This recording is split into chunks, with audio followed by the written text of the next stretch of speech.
Hello everyone, আসসালামু আলাইকুম সবাইকে। মেক্সিকো বনাম সাউথ আফ্রিকা ম্যাচে শুরুতেই বিশ্বকাপের শুরুর প্রথম ম্যাচে আমরা যেটা দেখলাম, একসাথে 3টা রেড কার্ড, এবং তার মধ্যে সাউথ আফ্রিকা 2টা রেড কার্ড পেলো এবং মেক্সিকো একটা রেড কার্ড পেলো। অ্যান্ড রেজাল্ট আমরা মোটামুটি সবাই জানি, রেজাল্ট আলটিমেটলি মেক্সিকো 2-0 ম্যাচটা জিতে নিয়েছে। বাট এই ম্যাচের যদি অ্যানালাইসিস করতে হয় বা এই ম্যাচ নিয়ে যদি কথা বলতে হয়, যেখানে শুরুতে চলে আসে রেড কার্ডের কথা, অ্যান্ড আমার কাছে যেটা মনে হয়েছে এবারের বিশ্বকাপে আলটিমেটলি যেটা ফোকাস করা হবে সেটা হচ্ছে একদম ফেয়ার প্লের দিকে বেশি ফোকাস করা হবে। অ্যান্ড এখানে আপনি খুব একটা কমপ্লেন করতে পারবেন না রেড কার্ডগুলো নিয়ে। আহ, অনেকের অনেক ধরনের মতবাদ থাকবে, বাট আমার কাছে মনে হয়েছে রেফারি সবার ক্ষেত্রে ইকুয়াল ছিল। দ্যাটস ওয়াই তারা মেক্সিকোর যে ফাউলের জন্য তারা রেড কার্ড দিয়েছে, সিমিলার রেড কার্ডটা পড়েছে সাউথ আফ্রিকার প্লেয়ারের জন্য। এবং সাউথ আফ্রিকার সেকেন্ড যেটা রেড কার্ড ছিল, সেটা আলটিমেটলি রেফারি কিন্তু প্রথমে খেয়াল করে নাই, তার ব্লাইন্ড জোনে ছিল। অ্যান্ড দেন সে ভিআর থেকে এটাকে রেড কার্ডে দিল। অ্যান্ড এটা এইবারের ওয়ার্ল্ড কাপে একটা রুলসই আছে যে রেড কার্ডের ক্ষেত্রে সেটা ভিআর হয়ে তারপর আসবে।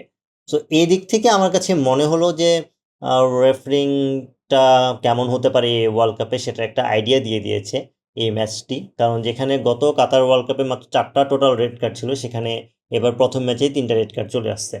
অ্যান্ড এই রেড কার্ড দিয়ে বোঝা যাচ্ছে আসলে এই ম্যাচের খেলাটা কী ধরনের ছিল। তারা বেশ আপনার ফিজিক্যালি স্ট্রং একটা খেলা ছিল এই ম্যাচটাতে। আলটিমেটলি আপনার ক্রিয়েটিভ ফুটবলটা খুব একটা খুঁজে পাওয়ার চান্স এখানে কম। আপনি সেটা ম্যাচের রেজাল্ট দিয়ে বোঝা যাচ্ছে। অ্যান্ড দলও যেহেতু আলটিমেটলি মেক্সিকো এবং সাউথ আফ্রিকা, তো তারা যে এই ধরনের খেলা খেলতে পছন্দ করে তারা সেটাই খেলেছে। অন্যদিকে আপনি যদি ম্যাচের স্ট্যাট নিয়ে কথা বলতে আসেন, তাহলে দেখবেন হচ্ছে টোটাল পসেশনের আলটিমেটলি 61% ছিল হচ্ছে মেক্সিকোর দিকে, অ্যান্ড 39% সাউথ আফ্রিকার দিকে ছিল।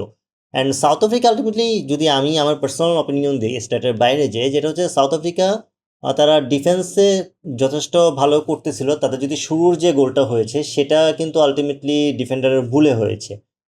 অ্যান্ড মেক্সিকোর সেকেন্ড গোলটা যেটা ছিল, ওইটা একটা প্রপার একটা গোল ছিল, একদম প্ল্যান মাফিক গোল যেটাকে বলে, ক্রস থেকে হেডারে গোল দেওয়া।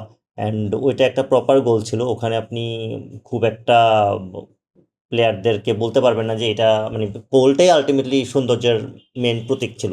কিন্তু প্রথম গোলটা আলটিমেটলি ডিফেন্সের ভুলেই ছিল। সো ওইটা যদি আমি বাদ দেই বা ওই জিনিসটা যদি এক্সকিউজ করি, তাহলে দেখা যাচ্ছে সাউথ আফ্রিকা মোটামুটি একটা সময় পর্যন্ত ম্যাচে ভালো সময় ধরেই ছিল।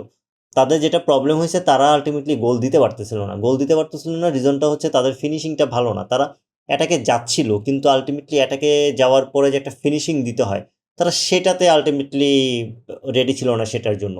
অ্যান্ড তারা কিন্তু দেখেন, মানে অ্যাটাকে যে তারা ডিবক্সের আশেপাশে যে বল লুজ করে ফেলতেছে অ্যান্ড শট করতে পারতেছে না, এটা কিন্তু আপনার তাদের খেলায় বোঝা গেছে। তারা পুরো খেলায় মাত্র 3টা শট করছে, অন টার্গেট ছিল 2টা। অ্যান্ড অন্যদিকে তার বিপরীতে মেক্সিকো শুরু থেকেই খুব ভালোভাবে অ্যাটাক করে যাচ্ছিল, প্রচণ্ড চেষ্টা করে যাচ্ছিল। তারা টোটাল 16টা শট করেছে, তার মধ্যে শট অন টার্গেটই ছিল 5টা। অ্যান্ড পাস একুরেসি তো আলটিমেটলি মেক্সিকো অনেকটুকু এগিয়ে, যেখানে সাউথ আফ্রিকা এখানেও অনেক পিছিয়ে, এবং তারা যথেষ্ট ভুল পাসই খেলেছে বেশ কয়েকবার, যেটার জন্য তারা একবার গোলও খেয়েছে। প্রথম গোলটা আলটিমেটলি এখান থেকেই হয়েছে, যদিও ভুল পাস থেকে না, বেসিক্যালি হচ্ছে ডিফেন্সে যে ছিল ডিফেন্ডার, সে আলটিমেটলি বলটা কন্ট্রোল করতে পারেনি। গোলকিপার থেকে সে যে পাসটা পেয়েছে সেটা সে কন্ট্রোল করতে না পারাতে দেন গোলটা হয়ে যায়। সো এই দিক থেকে আমার মনে হয় আলটিমেটলি এই ম্যাচে ক্লিয়ারলি মেক্সিকো আগেও এগিয়েছিল এবং তারা মাঠেও সেটাই প্রুফ রেখেছে। সাউথ আফ্রিকা তাদের ডিফেন্সের প্ল্যানে ছিল যেটা ছিল, সেটা তো স্ট্রিক্ট থাকতে পারেনি, এবং অ্যাটাকেও আলটিমেটলি কাউন্টার অ্যাটাক দিয়েও তাদের যে গোল দেওয়ার প্ল্যান সেটাও তারা করতে পারেনি। অ্যান্ড দ্যাটস ওয়াই রেজাল্টটা এমনই হয়েছে। অ্যান্ড আপনার মতে এই ম্যাচের আলটিমেটলি মূল পয়েন্টটা কী, সেটা অবশ্যই কমেন্টে জানাবেন। রেড কার্ডগুলো নিয়ে আপনার অপিনিয়ন সেটাও কমেন্টে জানাবেন। ভিডিওটি ভালো লাগলে লাইক, কমেন্ট, শেয়ার এবং সাবস্ক্রাইব করে পাশে থাকবেন। আল্লাহ হাফেজ।